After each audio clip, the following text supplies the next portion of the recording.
And look at me, I'm Emma Frost. I've been a real pain in the ass to the community. I invert your controls. Yeah, I'm not impressed. But she's a good champion, and that's what we're going to look at today in a content contributors based video where I get early release to look at certain champions. They're the champions that get taken out of my account, so I don't get to keep them. So stop the accusations, whoever's accusing. So yes, indeed, we're going to focus this video on the abilities and other information about Emma Frost and how she is a really good champion in some aspects and not so much in others. So the first two things to really mention are largely with the signature abilities. The first thing to mention is that there's a percentage to this, so I can imagine where you get her awakened, that percentage at 15% is going to be incredibly low, and you'll need to build that up as the signature levels go up. In that, 15% is the amount of damage that as soon as she starts taking damage, it then switches from the telepathic form to then a more stronger diamond form in order to reduce down damage. And the other thing is that is the point you can invert the controls. So as you know, inverting controls is really frustrating, but it looks like you need to awaken the champion. So hopefully, if people are going for it, they kind of go, does it come as standard? No, you're going to have to earn it.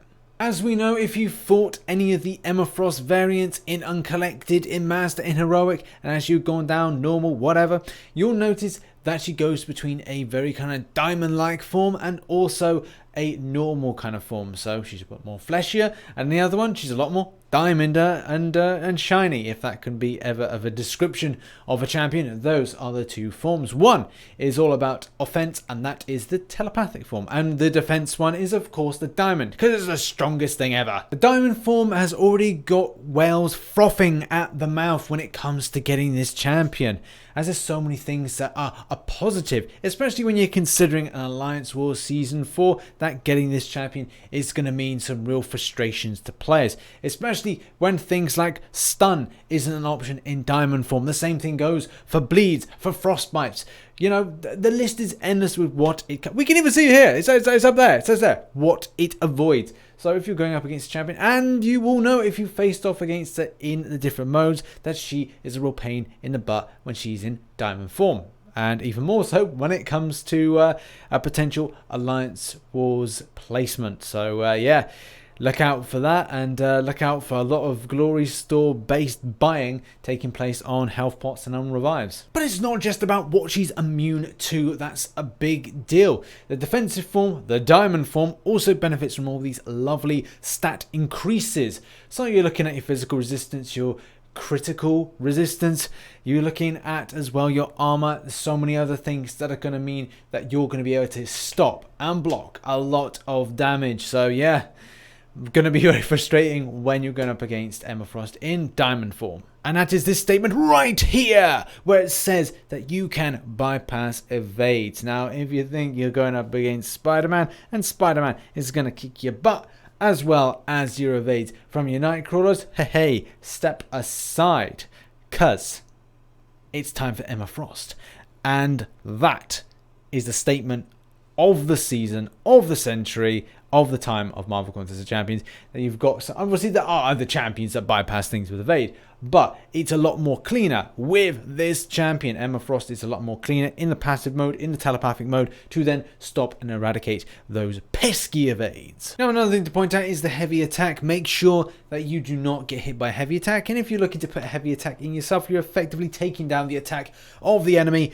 And also encouraging them to do the special attack can be quite helpful, especially if you're finding certain champions have those, annoying special things like, okay, well, they're more prone to do their special too, or maybe that, they're locked. It's something, but it's not the be-all and end-all of the champion. It's fun, but just don't get hit by it if you're going up against it in a defensive format. Now, the special attacks are unique in their own right. Special 1 is all about power stinging, Special 2 is all about concussion, and SP3, well, that's all about, power gain, power locking, those kind of things.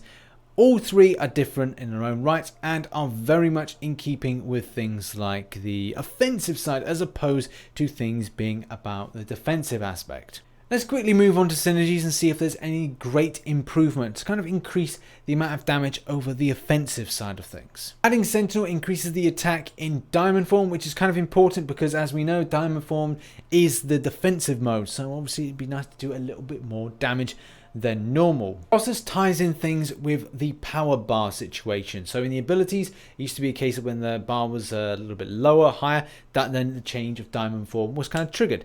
But this is different now. It's when it's in line, so the same type of power bar level, boom, hits in that form. Having Colossus added to the team means that you'll be able to hit criticals whilst the enemy is blocked, which is pretty cool, but isn't again the be all and end all. And having Phoenix in means that she's able to gain more types of prowess. That is again going to be really helpful to kind of build up quicker.